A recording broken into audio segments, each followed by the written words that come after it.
Lutheran college that had religious education requirements. In the fall of my junior year, I took History of Christian Thought 2. We were reading Aquinas and Anselm and Hildegard, and I kind of realized at one point that all the people that we were reading were writing in the 11th and 12th and 13th centuries, and the Reformation didn't take place until the 16th century. So clearly these people weren't Lutheran. I honestly thought that Christianity and Catholicism were wholly different things, and it wasn't until I realized how wrong I was that that I really got to delve into the deep tradition and scholarship of the Catholic Church. I also encountered a surprising amount of mentors and people that I really cared about at my Lutheran college who lived their Catholic faith so boldly, and that was really attractive. It pulled me in. It made me want to know more, and it made me want to learn more about why these people were living their lives like that. I actually just realized I was never going to be ready.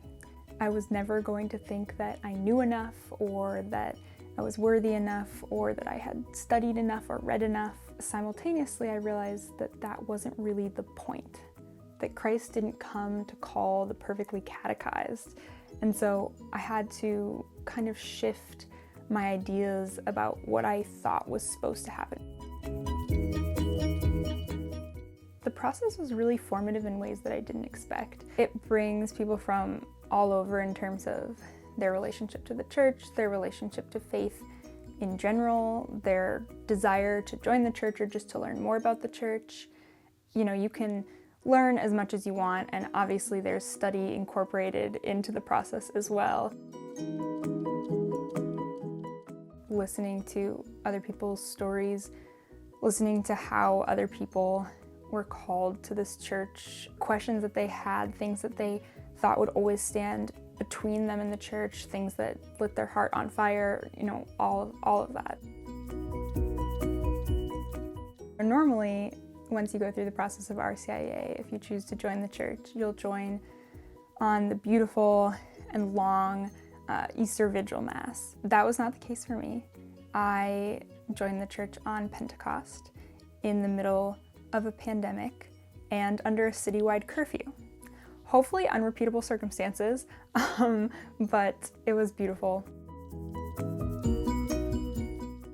Really trying to live in the sacraments, participating in the community that the church has to offer. C.S. Lewis wrote that relying on God has to begin again every day, as if nothing had yet happened. Maybe that's an overstatement, maybe it's not, but I think it's a really beautiful reflection on the fact that the church calls us all to constant conversion, to always be turning our hearts and minds back toward God. It was important for me to recognize that conversion was not an end point. It was just truly the beginning of trying to navigate and live a life in the church, live a life in Christ. St. John of the Cross said, no matter how deep we dig, we will never find the end or the limit of what God has to offer.